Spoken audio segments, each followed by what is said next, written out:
السلام علیکم ورحمۃ اللہ وبرکاتہ۔ نحمدہ ونصلی ونسلم علی رسولہ الکریم، اما بعد فاعوذ باللہ من الشیطان الرجیم، بسم اللہ الرحمن الرحیم۔ یریدون ان یطفئوا نور اللہ بافواہہم ویأبی اللہ الا ان یتم نورہ ولو کرہ الکافرون۔ صدق اللہ العلی العظیم۔ ستیز کار رہا ہے ازل سے تا امروز، چراغ مصطفی سے شرار ابولہبی۔ حضرات گرامی، اللہ کے نبی صلی اللہ تعالیٰ علیہ وسلم کے سامنے ہر دور میں یہودیت کھڑی رہی ہے۔ جب حضور سرور کائنات صلی اللہ تعالیٰ علیہ وسلم کی ولادت نہیں ہوئی تھی تو وہ لوگ یہ انتظار کر رہے تھے کہ آخری نبی ہماری ہی قوم میں پیدا ہوگا، ہمارے ہی خاندان میں پیدا ہوگا اور ہمارے ہی قبیلے میں پیدا ہوگا۔ جب نبی کریم علیہ الصلاۃ والتسلیم کی ولادت ہو گئی تو اب یہ لوگ انتظار کر رہے تھے کہ نبوت اور رسالت کا تاج ہمارے ہی خاندان کے کسی فرد کے سر پر رکھا جائے گا اور ہمارے ہی قبیلے کا کوئی آدمی آخری نبی بنے گا، لیکن ایسا بھی نہیں ہوا۔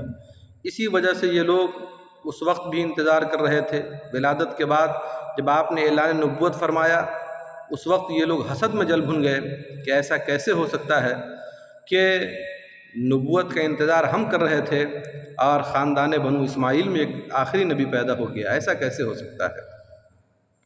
یہ یہودیت کی آپ تاریخ دیکھیں، اسلام کے مقابلے میں، نبی کریم علیہ السلام کے مقابلے میں، مسلمانوں کے مقابلے میں اور اسلامی قانون کے مقابلے میں یہ لوگ کب سے کھڑے ہوئے ہیں۔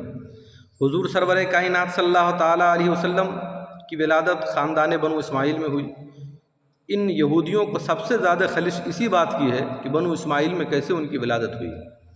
اس لیے کہ بنو اسرائیل میں بہت سارے انبیاء کرام آئے، حتیٰ کہ کہا یہ جاتا ہے کہ تقریباً انبیاء کرام کی جماعت کا آدھا حصہ بنی اسرائیل میں پیدا ہوا، یعنی آدھے انبیاء کرام بنی اسرائیل میں پیدا ہوئے۔ حضرت یوسف، حضرت موسیٰ ہیں، حضرت ہارون ہیں، حضرت داؤد ہیں، حضرت سلیمان وغیرہ ہیں، یہ سارے کے سارے بنی اسرائیل میں ہیں۔ اب ایک آخری نبی بنو اسماعیل میں کیسے پیدا ہو سکتا ہے؟ ان کا یہ انتظار تھا۔ اب اسی خلش کی بنیاد پر یہ لوگ محمد رسول اللہ صلی اللہ علیہ وسلم کے مقابلے آ گئے، یہ لوگ مسلمانوں کے مقابلے میں آ گئے کہ ایسا نہیں ہو سکتا ہے کہ ہم ان کی نبوت کو مانیں گے۔ حالانکہ جن لوگوں نے پچھلی کتابوں میں پڑھ رکھا تھا اس رسول کی نشانی یہ ہوگی، وہ لوگ بہت قریب سے جانتے تھے۔ جن لوگوں نے پچھلی کتابوں کا مطالعہ کیا تھا، ان کے اندر علامات دیکھی تھی، ان کے اندر نشانیاں پڑھی تھیں، وہ ساری نشانیاں اور وہ ساری علامات اللہ کے نبی علیہ الصلاۃ والتسلیم کی ذات اقدس میں پائی جا رہے تھے۔ لیکن ان لوگوں نے انکار اس لیے کر دیا تھا کہ انہیں صرف اس بات کو لے کر حسد تھا کہ نبوت تو خاندان بنو اسرائیل میں چلنا چاہیے تھا، یعنی حضرت یعقوب علیہ السلام، حضرت یوسف کے بعد جو سلسلہ چلا ہے اس میں آخری نبی آنا چاہیے تھا۔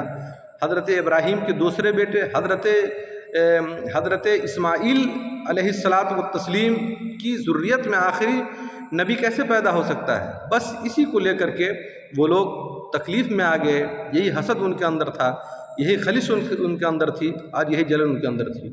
حالانکہ وہ تو اللہ کے نبی علیہ الصلاۃ والتسلیم کی نشانیوں کی بنیاد پر انہیں اس طرح جانتے ہیں، اس طرح پہچانتے ہیں کہ قرآن فرماتا ہے الذین آتیناہم الکتاب یعرفونہ کما یعرفون ابناءہم، کہ ان لوگوں کی پہچان کی کیفیت یہ ہے، معرفت کی کیفیت یہ ہے کہ جس طریقے سے یہ لوگ اپنے بچے کو پہچانتے ہیں، اپنی اولاد کو پہچانتے ہیں، اسی طریقے سے محمد رسول اللہ صلی اللہ علیہ وسلم کو ان کی نشانیوں کے مطابق پہچانتے ہیں، ان کی علامات کی بنیاد پر پہچانتے ہیں۔ لیکن یہ لوگ ایمان رسول کریم علیہ السلام کی ذات پر اس لیے نہیں لائے کہ ان کو اس بات کی تکلیف تھی کہ نبوت خاندان بنو اسماعیل میں نہیں آنی چاہیے بلکہ خاندان بنو اسرائیل میں آنی چاہیے، جبکہ اللہ کے نبی علیہ الصلاۃ والتسلیم خاندان بنو اسماعیل سے ہیں۔